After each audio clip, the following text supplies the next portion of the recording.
Hello and welcome to the Empower Couples podcast, where here you get modern, non-boring relationship advice for you and your partner to communicate like pros, fight smarter, and stay on the same team no matter the challenge that you face. I am one of your hosts, Aaron Freeman. And I'm Jocelyn Freeman, but you all just know us as the Freemans. And this episode is 3 steps to more proactive communication in your day-to-day life together. So if you think about, an average day together as a couple, would you rather be bickering and frustrated and feeling tension, or would you rather feel like you're in harmony, you're flowing together? Now the question is probably obvious, right? We all would prefer the former, feeling connected, united, in flow with each other. Now, to do that, we have to start to communicate differently, to operate differently. Just like a sports team, I didn't play a lot of sports growing up, but we use a lot of analogies in our sessions. Would you expect your favorite team who wins games to just show up on game day and all of us, just be in harmony, working well together, playing well, winning, without them practicing, without them huddling, without them coming together and talking about the plays and who's doing what and what are you focusing on? Hey, you need to work on this. Of course not. That's correct, Aaron, right? They would be huddling. I'm getting the analogy right? Yeah. Okay, good. Again, I was more like into dance and other things like that. But I think sports analogies are so helpful because that's the same frame of mind to have in your relationship. Now, when we say communication, some people are like, yeah, we know communication is something we need to focus on, but the term itself is quite broad. Mm-hmm. So sometimes it's easy to tune out like, oh yeah, communication. Because we know that there's even nonverbal communication, and that actually plays a huge role in kind of understanding cues. So that would be a whole other thing. And then even with verbal communication, which is the category that we're usually talking about, there are even subcategories. Mm-hmm. There's proactive and there's reactive communication. There's communication that is focused on yourself. There's communication that's focused on another, like your partner. And there's even communication that's more logical and emotional. Mm-hmm. So when we say communication, we don't just mean verbalizing or speaking your mind reactively, or even like complaining. Now, wait a second. Just verbalizing when you're upset. That is a piece of communication, but it's not what we would say is proactive or efficient or effective communication. Exactly right. We want to be more proactive. We want to anticipate what could be frustrating so that we can have a great week together, right? We want you to think, as you're listening to this episode, think about your day-to-day interactions, how to have a better week together. So why don't we jump into these 3 steps to more proactive communication in your life together? First is you need to be on the same page about scheduling. And so often we see couples that just kind of try to survive life. Wake up and, if you have kids, it's chaos. It's, wait, no, you make breakfast. I've got to go to this meeting. Or wait, you're going to that workout class? I didn't know. And just, wait, no, you were supposed to take the kids to school. And it's just reacting to circumstances. Of course it feels stressful. Of course you're going to bicker. You're going to get frustrated with each other. And then that frustration isn't going to just stay isolated to that time. Then later on, you're going to have that frustration build up towards each other.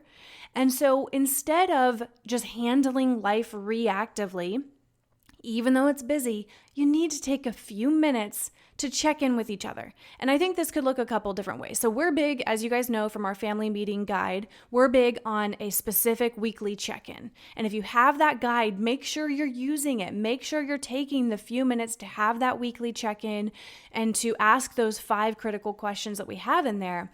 So yes to the weekly meeting. And then if you have a lot of things happening in your world, a lot of moving parts, and maybe every day is a little bit different or circumstances pop up, then why don't you check in every night before you go to bed? Maybe it's over dinner, maybe it's while you're cleaning up or after the kids are in bed, and you just check in. Hey, what do we have going on tomorrow morning? And that's where you can kind of reconcile what you both have a vision for.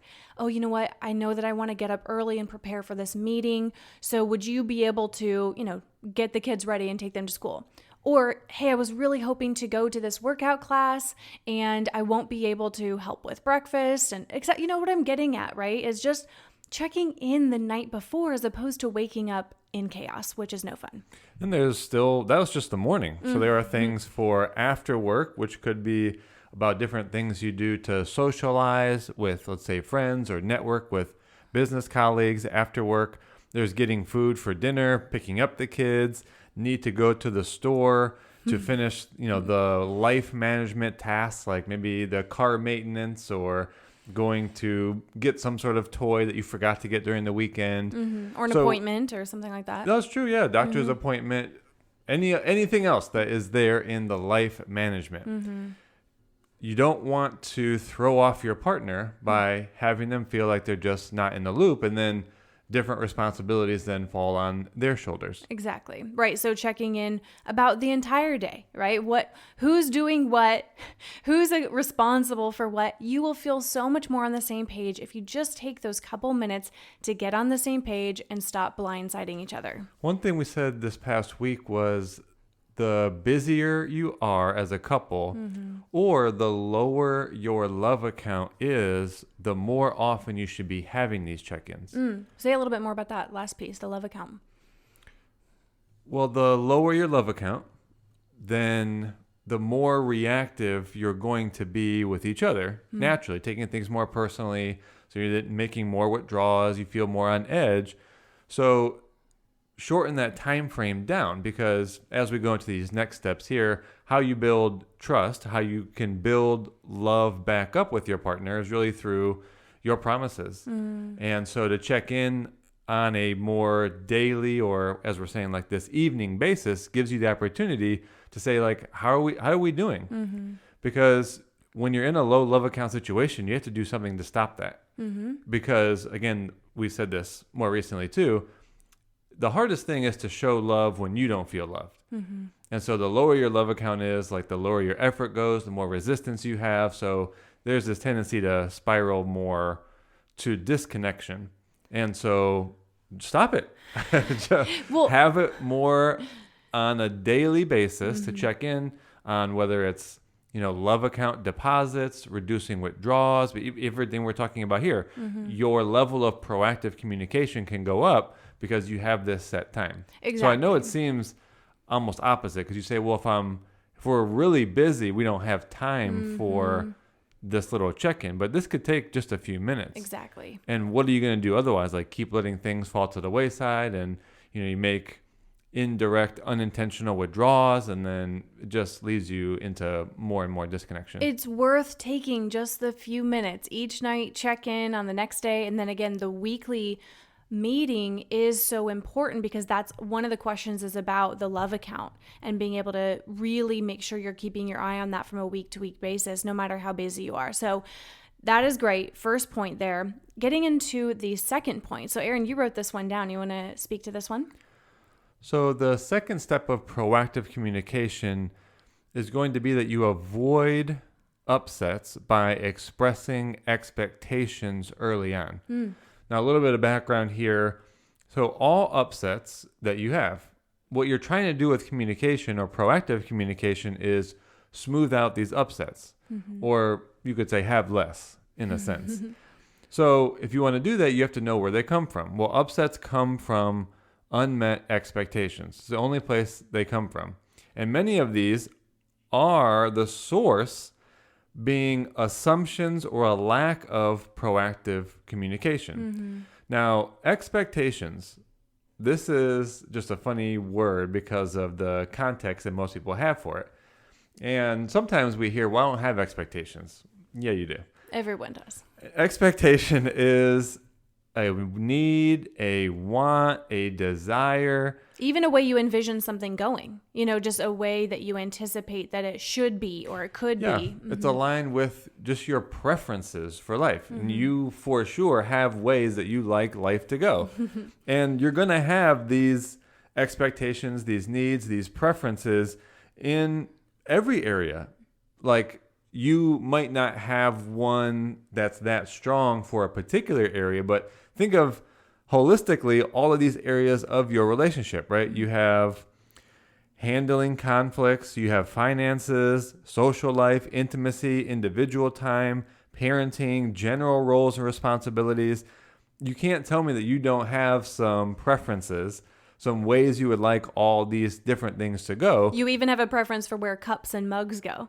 Well, that was going to be my example. Yes, So. you like my mug to go somewhere particular. well, so there's also just another set of expectations, but let me give you the example of these high-level preferences, right? Just like life going by, and again, all these areas from intimacy, but it just happened in the kitchen. Jocelyn drinks coffee every day and doesn't always drink it. Well, it doesn't, almost drink it to the every time bottom. you don't drink it to the bottom.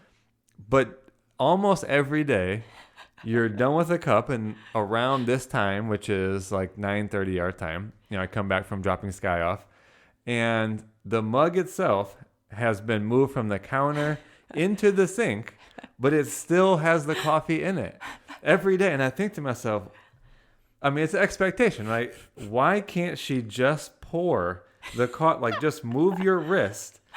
What would it be like? A little over like 120 degrees, and just pour the coffee straight into the sink. Why does it sit in there? I don't have an explanation, and I completely understand why you would notice that. But this was just supposed to be like a funny, humorous, yeah. But realistically, you're gonna have expectations for all the things I mentioned. Now, those are gonna be more. I don't know if practical is the right word, but you're going to be able to see those coming. Like I can express to you proactively how I might want the dishes put in the dishwasher, or that you dump the extra coffee from the mug in there. I could be more clear about finances, about how I need some time for myself, whether that's working out or just doing a trip, like whatever it is. And then you can speak to all that. But I want to give you the other kind of subcategory of expectations because it's more subjective and subconscious as well. And it's around, let's say, feeling the level of effort your partner is putting in, a tone of voice, attitude, daily affection, your feeling of safety and security. So there's a much deeper level of, let's say, emotional needs, if you will, that you're not going to be able to necessarily see coming. Like I can see financial things, upsets and expectations. I can have an expectation. I can know what it is about intimacy and social life. But the big problem where things turn into conflicts for couples is around this particular area of subjective, subconscious expectation. More the emotional side of things. The emotional side, exactly. Effort.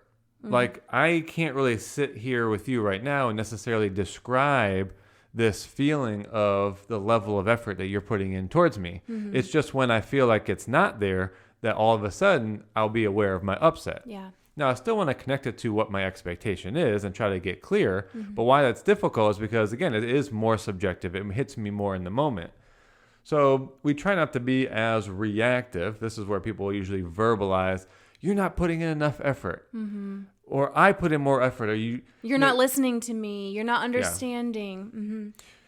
That's exactly right. And so you just have to be aware that there are these expectations and needs that you can kind of plan for. And then there are going to be these ones that kind of hit you more in the moment.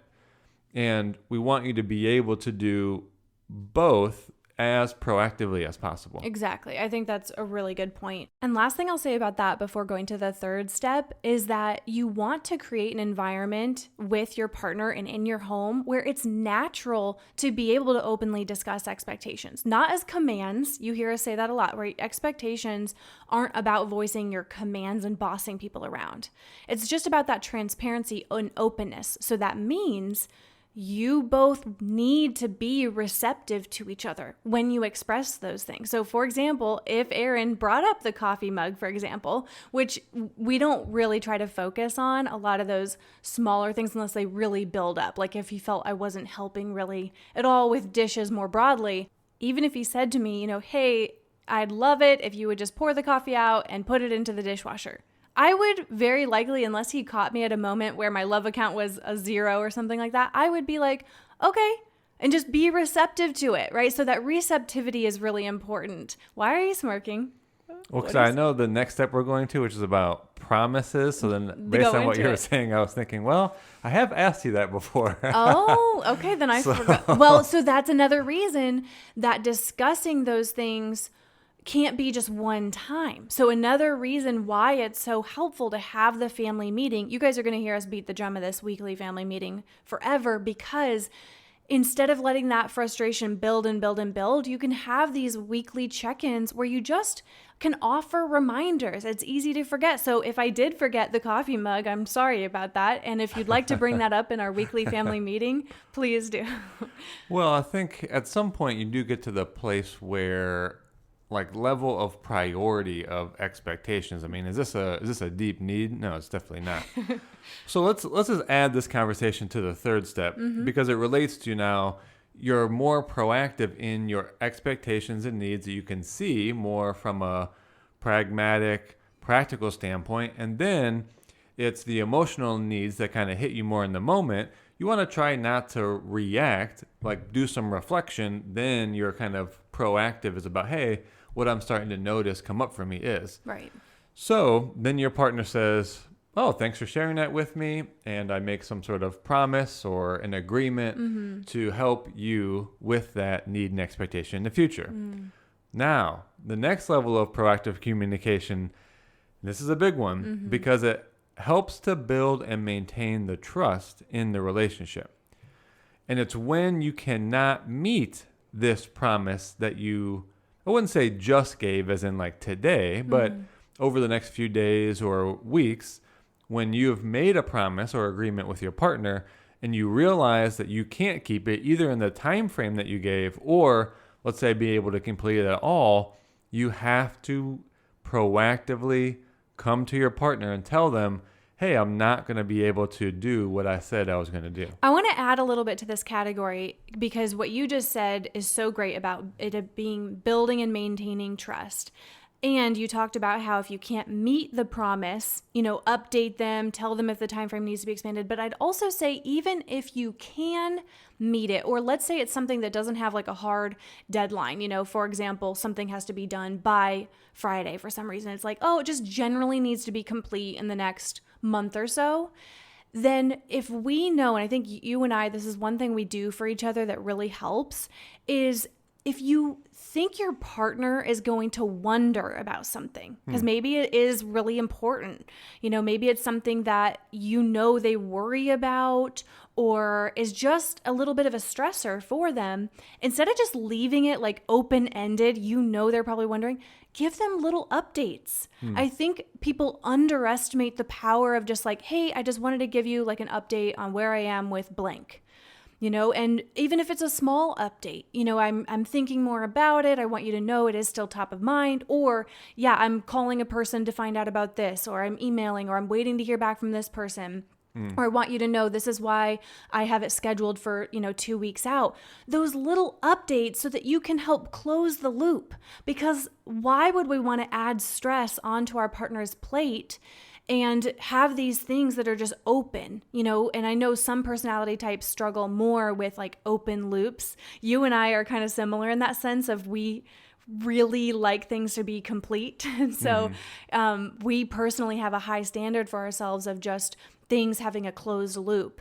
But yeah, I think that's a way that you and I really help each other proactively, to your point, build and maintain trust, is giving each other those updates with each other.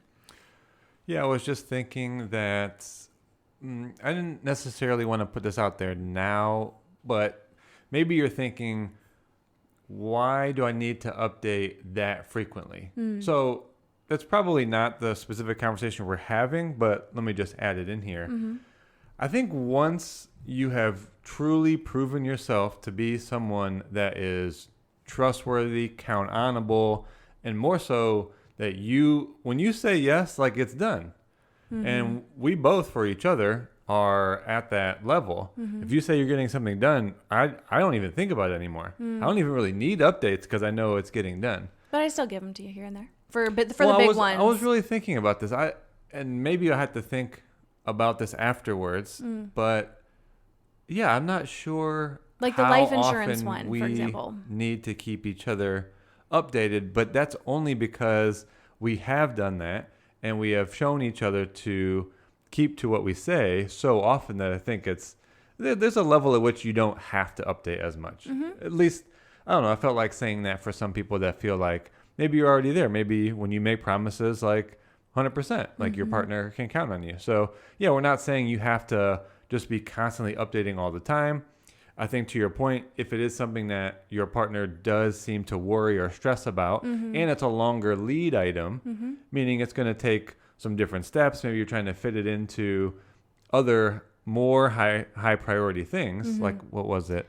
We had a client that there was an upset around a lot of mountain biking and outdoor equipment that he bought, like kind of on his own. I think it was in the tens of thousands. And then so they went through some back and forth, and he agreed that he would sell a number of those things to kind of recoup and pay off some other debt that was more important. Now that was going to take some time because he had to find the right marketplace for it. I think he was reaching out to different people he knew that were mountain bikers to see if they were interested. So this was going to be probably a month or more process. But he never updated her on where he was at. So this was a big topic for them. And she was like, what's going on with it? And she just was going to need that level of communication throughout that one. Yeah, I think it's a really good, nuance. And we put up a reel today that is getting a lot of traction. A lot of people men and women are engaging in it, and it had to do with women having mental tabs open. So I just want to quickly speak from a woman's perspective that if we check in and ask, hey, where are you at with this or that? It's because we're just trying to help our brain, our kind of keep cool, right? The mental tabs are open. And I think that in some partnerships, and this is part of what our reel was talking about, was to then, if a male partner gets defensive and kind of is like, get off my back, why would you even ask me? I've got that handled. I can take care of it. I think it's just not fair, and it's just not collaborative communication, right? To be frustrated that your partner's even inquiring as to where you're at with something. So it's nuanced. Well, of course, this is a good thing to actually bring up because it's very practical now. So think of, I might as well summarize the 3 points here as we close out. So the 3 points around being more proactive is being on the same page scheduling wise and doing that every evening if needed right now.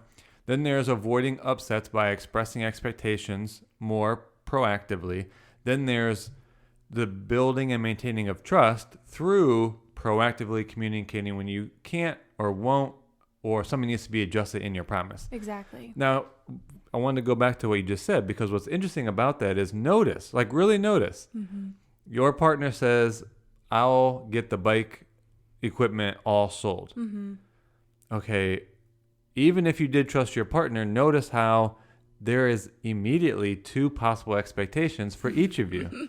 That's true. They really, totally think about that. different. So for me, and honestly, for probably a lot of men, if I say I'm going to get that done, my expectation is, let's say, for example, not to be asked on a too frequent basis about where I'm at. Give me a couple months to get it done, something like that. Now, look, if you're going to be really proactive about smoothing out these upsets, I need to be clear about that. Hey, yes, I will get the bike equipment done.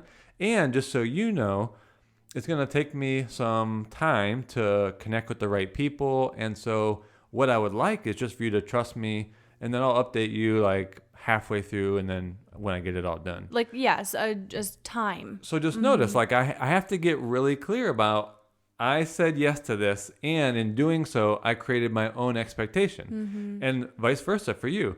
We're putting ourselves in the example of this couple with the bike equipment. Right. But when I say, hey, I'm going to get this done, now what happened? You have to really think about this. You, and I'm pointing to Jocelyn, now has an expectation of if and when and how frequently she would get updated on this. But are you actually, are you realizing you have that, let alone communicating now that new aspect? Exactly. No, it's such a good point. I mean, we could go through so many scenarios with couples. And honestly, we work with couples directly in our sessions, but the reason that we created things like the family meeting guide and those templates is so that you can prevent so many of those issues. So we just highly encourage you all get the family meeting guide and those templates for weekly, quarterly, and yearly check-ins, and they are different questions. It also has helpful communication reminders at the beginning so that when you sit down or you go on a walk to have these check-ins, they are constructive. Super simple, but important. Hey, as a reminder, here's how we're going to keep this constructive and effective. And it's not just about things like plans and priorities, which is part of it, but also, to your point, Erin, around the deeper emotional needs and being able to stay on the same page about what each of you need from week to week because it evolves. So anyway, I'm just saying, you guys, it's worth getting the family meeting guide. You can get that at thecouplesexperience.com/family, and that link will also be in the show notes. But we really hope you enjoyed these 3 steps to more proactive communication. If you are a newer listener or you've never given us a rating, please give us a rating on the platform. Hopefully 5 stars. Hopefully you feel it's valuable, and write a sentence or 2 if you can. But we truly are grateful for you, and we will talk to you on the next episode.